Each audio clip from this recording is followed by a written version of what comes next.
Hello and welcome to study IQ. मैं दिव्यांशी और आज मेरे साथ इस इंटरव्यू सेशन में जुड़े हैं सत्यम कुमार जी, जिन्होंने बिहार फॉरेस्ट सर्विस 2019 एग्जामिनेशन में रैंक 35 हासिल की है। मैं सत्यम जी के बारे में बता दूं तो he is currently working as development officer in LIC और साथ ही साथ इन्होंने इस एग्जामिनेशन की तैयारी की और सिर्फ तैयारी ही नहीं की, एग्जाम क्लियर भी किया। तो चलिए सीधी बात करते हैं सत्यम जी से और जानते हैं उनका सफर।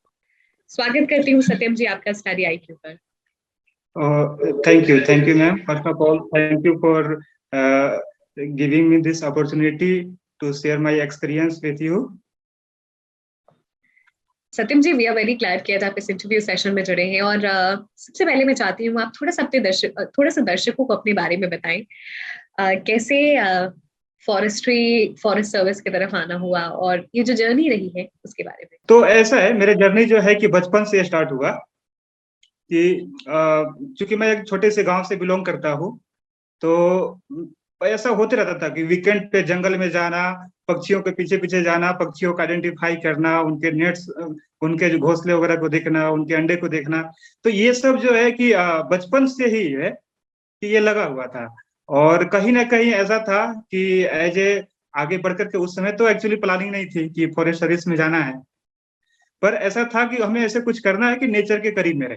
हमेशा से ये तमन्ना थी कि नेचर के करीब रहना है और आप जो दायित्व होने वाला है वो नेचर को कंजर्व करना है, क्योंकि हमें पता है फॉरेस्ट ऑफिसर्स का कितना अहम रोल रहता है जब कंजर्विंग बायोडाइवर्सिटी की बात आती है। तो सत्यम जी, Yes. ये तो आपने बताया। फिर पढ़ाई क्या हुई, ग्रेजुएशन और फिर development officer and then finally forest service, ये जो सफर रहा है उसके बारे में थोड़ा बताएं। यस मैम, मेरी प्राइमरी एजुकेशन जो है कि गांव में हुई। गांव के प्राथमिक विद्यालय से लेकर के सेकेंडरी स्कूल तक जो है मैंने गांव से ही पढ़ाई की, और वो टोटली मीडियम हिंदी थी उसकी।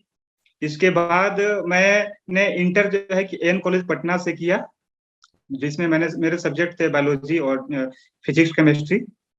इसके बाद मैंने जो है कि इसमें परस्यू करना चाहा कि आगे कैसे जो है आगे जा करके मैं नेचर इस टाइप का कुछ नेचुरल साइंस के कोई भी कोर्सेज हो उसको मैं ज्वाइन करूं।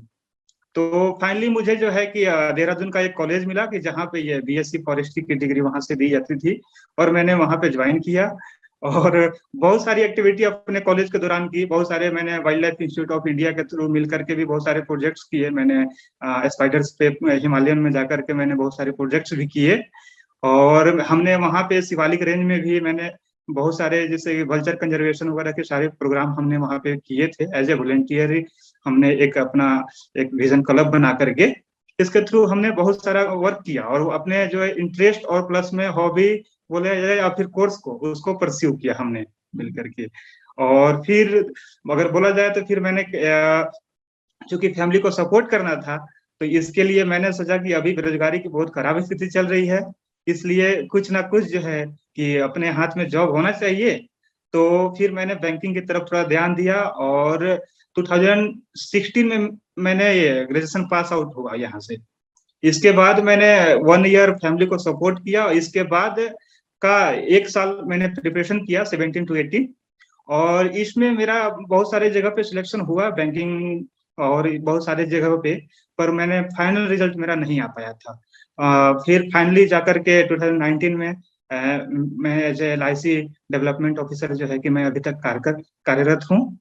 और इसी बीच मैंने 2019 में एसीएफ के लिए भी अप्लाई किया हुआ था, और 2020 में जो है कि मैंने रिटन टेस्ट इसका दिया, और जिसका रिजल्ट आपके सामने है अभी। सत्यम जी, हमेशा से ये पैशन था वाइल्ड लाइफ के पास रहना, नेचर के करीब रहना।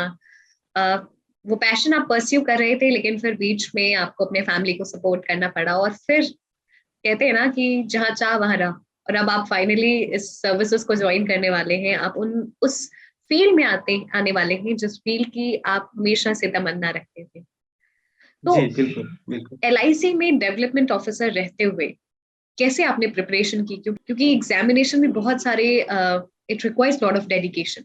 Yes ma'am, yes ma'am. इस दौरान मैं अपने जॉब के दौरान में मैंने अपने आप को काफी जो है कि सेल्फ मोटिवेटेड अपने आप को रखा, और एक डिटर्मिनेशन था, एक फोकस्ड वेल फोकस्ड था मैं कि हाँ नहीं, मुझे जो है कि और कुछ अपना करना है, अच्छे से करना है। और चूंकि LIC as a development officer वो भी बहुत हार्ड वर्क होता है अगर कहा जाए तो। पर उसके दौरान भी मैंने जो है कि अपना प्रिपरेशन जारी रखा, और जब भी टाइम मिलता था वीकेंड या फिर इवनिंग में कभी भी टाइम मिलता था तो मैं इसके लिए प्रिपरेशन के लिए टाइम थोड़ा निकाल लेता था। ऑनलाइन सोर्स हो, क्योंकि देखिए एज ए वर्किंग पर्सन जो है कि मुझे बहुत लिमिटेड रिसोर्सेज को यूज करना था, क्योंकि मेरे पास बहुत ज्यादा टाइम नहीं था कि जो बहुत सारा चीजों का, बहुत सारी किताबों का मैं जो है कि स्टडी कर पाऊँ। तो मैंने अपना रिसोर्स बहुत ही लिमिटेड रखा था, और इसमें मैंने ऑनलाइन से बहुत सारी चीजें तैयारी की, जो इसने मुझे टाइम को बहुत जो है कि कम उसमें जो है कि खर्च हुआ, और कम टाइम में मैंने बहुत सारी चीजें जो है कि ग्रास्प की, और फाइनली जो है कि रिजल्ट आपके सामने है। सत्यम जी, आप वर्किंग थे और आपने बताया कि किस तरीके से हर छोटे से छोटे टाइम को आपको यूटिलाइज करना पड़ता था। टाइम मैनेजमेंट बहुत इंपॉर्टेंट चीज है। तो मैं आपको आपके प्रिपरेशन बेस में लेकर जाऊंगी कि यस। एक दिन, एक टिपिकल दिन एक वर्किंग प्रोफेशनल का जो एक और एग्जामिनेशन की तैयारी कर रहे हैं, कैसे शुरू होता था, कैसे पढ़ाई होती थी? बेसिकली मैं देखा जाए तो करंट अफेयर्स वगैरह इस सब चीज के लिए न्यूज़पेपर के थ्रू मैं जाते रहता था, और स्टैटिक्स पोर्शन के लिए मैंने बहुत सारी किताबें थी बेसिक, जो मैंने उसको भी पढ़ा था। लेकिन कम टाइम में जो है कि ज्यादा चीजों को समझने के लिए मैं कुछ ऑनलाइन, जैसे यूट्यूब पे वीडियोस आपके स्टडी IQ के भी जो आते थे, है ना, उसमें डीप स्टडी के लिए भी जो है कि मैं उसको रेफरेंस में जाता था। मैं उसको मैं खाली टाइम में जब भी हो, ऑफिस में भी कभी कभार खाली टाइम में जाती थी, तो उसमें भी मैं जो है कि आधे घंटे का या कोई वीडियो हो या 20 मिनट का हो तो मैं उसको देख लेता था, और अपने जो भी कॉन्सेप्ट थे उसको मैं क्लियर कर लेता था। सत्यम जी, हम एग्जामिनेशन की बात करते हैं तो हर स्टेज को कैसे टैकल किया, एक वर्किंग प्रोफेशनल के नजरिए से हम जानना चाहेंगे। यस मैम, देखा जाए एग्जाम तो एग्जाम पैटर्न इसका रिटेन होता है, और इसके बाद फिजिकल टेस्ट होता है, और इसके बाद लास्ट में इंटरव्यू होता है। तो ये मेरे लिए दो चीजें काफी जो है कि चैलेंजिंग रही, खास करके वो रिटेन टेस्ट और जो है कि ये फिजिकल टेस्ट, क्योंकि as as a office bearer मुझे उस ऑफिस का भी काम देखना था, और इसके बाद फिर अपना प्रिपरेशन भी रखना था। तो थोड़ी सी परेशानी हुई, पर आफ्टर ऑल प्रिपरेशन के दौरान ऐसा हुआ कि जो भी थी लिमिटेड रिसोर्सेज को मैंने जो है कि बार बार रिवीजन किया, उसको देखा, है ना। एग्जाम के प्रोसेस में देखा जाए तो इसको दो पोर्शन में बांट सकते हैं। एक हो गया कि आपका करंट और जीके जीके पोर्शन, और दूसरा पोर्शन हो गया कि ऑप्शनल सब्जेक्ट। ऑप्शनल सब्जेक्ट इस एग्जाम के लिए बहुत मायने रखता है। ऑप्शनल सब्जेक्ट में मैंने जो है कि रखा था बॉटनी, एंड दूसरा पेपर था फॉरेस्ट्री, क्योंकि मेरा ऑब्वियस चॉइस था वो फॉरेस्ट्री। तो हम रिटर्न पे ही बात करते हैं, रिटर्न को किस तरीके से टैकल किया, क्योंकि हमें पता है कि फॉरेस्ट्री एग्जामिनेशन बहुत ही यूजुअल एग्जामिनेशन नहीं है। तो कैसे क्वेश्चंस को समझा कि क्या क्वेश्चंस आ सकते हैं, पैटर्न कैसे समझा? बेसिकली मैम, मेरे कॉलेज टाइम में फॉरेस्ट्री का बहुत ही अच्छे से मैंने जो है कि स्टडी किया हुआ था, और बहुत सारी चीजों को मैंने प्रैक्टिकली भी जो है कि एक्सप्लोर किया हुआ था। तो मुझे फॉरेस्ट्री पेपर के लिए बहुत ज्यादा सोचने की और ये समझने की दिक्कत नहीं हुई। और रही बात बॉटनी की, तो बॉटनी भी ऑब्वियस था, क्योंकि मैंने पोर्शन फॉरेस्ट्री में भी बॉटनी का आता था उससे, तो मुझे मतलब बहुत ज्यादा दिक्कत उससे ऑप्शनल पेपर के लिए हुई नहीं। जब जी। आंसर लिखने की बात करते हैं तो उसको कैसे लिखना है? आंसर लिखने के लिए मैम यही है कि टू द पॉइंट जो है कि हम बस जाएं, जो भी क्वेश्चन पूछता है उसको अच्छे तरीके से हम समझ लें कि हमसे क्वेश्चन डिमांड क्या कर रहा है, और अपने पास जो भी अच्छा से अच्छे वोकैब हो, अपने पास जो भी शब्द के, जो हिंदी में कहा जाता है शब्द भंडार, जो अपने पास हो, उसको जो है कि लिमिटेड रखते हुए और अच्छे से चयन करते हुए हम जो है कि एक रिटन पेपर जो है कि अच्छे से हम लिख सकते हैं।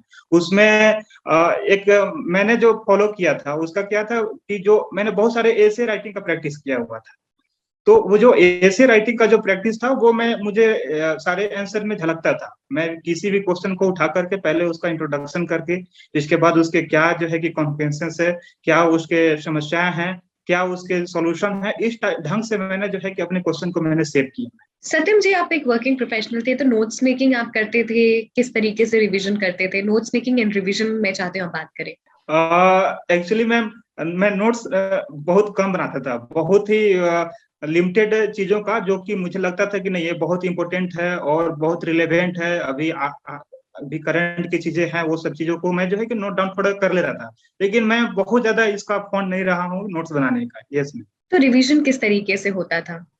रिवीजन बहुत ही लिमिटेड, जैसे कि मैंने पहले ही बताया कि बहुत सारे मैंने लिमिटेड रिसोर्स बहुत रखी हुई थी। हाँ, जैसे फॉरेस्ट्री तो चूंकि पढ़ ही रखा था मैं, लेकिन उसके रिलेटेड जो भी बहुत सारे वेबसाइट्स थे, बहुत सारे चैनल्स थे, और करंट अफेयर्स के लिए आपके भी बहुत सारे जो है कि स्टडी आईक्यू से भी आते थे, और भी बहुत सारे जगह से जो है कि रिसोर्सेज मैंने इकट्ठा करके और उसको रिवाइज करते रहता था बार बार की मतलब कोई भी टॉपिक, जैसे क्लाइमेट चेंज चल रहा है, COP20 है, या किसी भी टॉपिक पे, इस टाइप से मैं उस को अपडेट रहता था। सारी चीजों से मैं जो है कि अपडेट रहता था कि क्या हो रहा है क्लाइमेट के स्थिति में, दुनिया में क्या हो रहा है, इस सारी चीजों को मैं जो है कि देखते रहता था इसमें।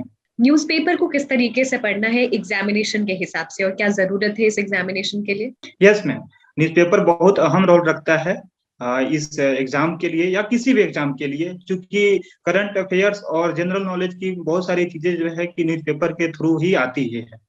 तो न्यूज़पेपर से हमें जो है कि इंसाइट मिलता है कि अभी अप टू डेट मिलता है कि क्या हो रहा है अभी हमारे क्लाइमेट से या इन्वायरमेंट के, कोई भी चीज जो है वो इश्यूज क्या हो रही है, उससे हमें जो है कि क्वेश्चन को सेव करने में हेल्प मिलता है, या रिटेन के लिए हो या ऑब्जेक्टिव के लिए हो, उससे हमें जो है कि वहां से हम इंफॉर्मेशन कलेक्ट कर सकते हैं। तो इसलिए न्यूज़पेपर जो है कि बहुत ही ज्यादा जो है कि इस चीज के लिए अहमियत रखता है। और न्यूज़पेपर रही बात पढ़ने के लिए, तो बहुत ज्यादा डीपली तो मैं नहीं पढ़ पाता था क्योंकि समय बहुत कम रहता था। तो हेडलाइंस मैं जरूर देखता था, और इसके बाद मैं देश दुनिया और अंतर्राष्ट्रीय जो हुई, और कभी कभी जो एडिटोरियल पेज में अगर कभी कुछ इन्वायरमेंट से रिलेटेड कुछ टॉपिक आ गए और उस पर कुछ किसी ने लिखा हुआ है तो मैं उसे जरूर पढ़ता था। Yes ma'am. सत्यम जी, ये तो आपने काफी डिटेल में बताया और बहुत सारे लोगों को समझ में भी आया होगा। किस तरीके से स्टडी आई, आपने कई दफा मेंशन किया है, बट मैं जानना चाहती हूँ किस तरीके से स्टडी आईक्यू पूरी जर्नी में साथ रहा? यस मैम, मेरे लिए स्टडी आईक्यू ने भी बहुत सही हेल्प किया, क्योंकि मैं एज ए वर्किंग था तो मुझे बहुत कम टाइम मिल पाता था। तो मैं अपने ऑफिस के दौरान भी जब भी कभी ब्रेक होता था तो उस दौरान भी मैं जो है कि उस वीडियोस या जो भी करंट टॉपिक्स होते थे उसको मैं देख लेता था। मैं जो भी, आपके वीडियो बहुत लंबे होते नहीं, चीजों को मैं उससे नोट डाउन भी कभी कभार कर लेता था। अपने पास एक डायरी रखता था मैं, उसे उसमें मैंने नोट कर लेता था मैं कि क्या चीजें अभी चल रही हैं, क्या चीजें हैं, क्या रिलेवेंट है। और आपके कहा जाए वीडियोस को ऐसे तो नहीं, लेकिन बहुत ही मतलब कम समय में सारी चीजों को एक टाइप से जो है कि सजा करके जो है लोगों के पास रखना, ये बहुत ही अच्छे ढंग से होता था जी। सत्यम, वी आर ग्लैड कि हम आपकी सक्सेस स्टोरी का हिस्सा बन सके। हम सेशन के एंड में हैं, आप सभी को कुछ फाइनल टिप्स देना चाहेंगे? मैम फाइनली टिप्स यही रहेगा मेरे एक्सपीरियंस लोग को लिए, और जो भी लोग तैयारी करते हैं सिविल सर्विसेज के लिए करते हो या फिर फॉरेस्ट सर्विसेज के लिए कर रहे हो या और बाकी चीजों के लिए कर रहे हो, मैंने एक ही चीज देखा हुआ है, और वो है कि सेल्फ मोटिवेटेड रहना है। कितना भी बुरा वक्त आ जाए, अच्छा वक्त आ जाए, लेकिन सेल्फ मोटिवेटेड रहना है, और अपना जो फोकस है उस पर डिटरमाइंड रहना है ना। वो बढ़िया से जो है अपने गोल को अचीव करने के लिए मुझे क्या क्या करना हो सकता है वो मुझे डिटरमाइंड रहना चाहिए। और हार्ड वर्क का कोई भी सब्स्टिट्यूट तो है नहीं, तो हार्ड वर्क तो जरूर जो है कि बनता ही बनता है। Yes ma'am. Thank you so much Satyam ji for joining us in this interview session में। बहुत ही पॉजिटिव नोट के साथ एंड कर रहे हैं कि अगर आपने कुछ ठाना है तो आप कर सकते हैं, और हार्ड वर्क का कोई सब्स्टिट्यूट नहीं है। इसलिए हार्ड वर्क करते रहें और अपने जो भी डेस्टिनेशन है, गोल है, उसके लिए काम करते रहें। Thank you so yes much Satyam ji. The entire team wishes you good health, good luck.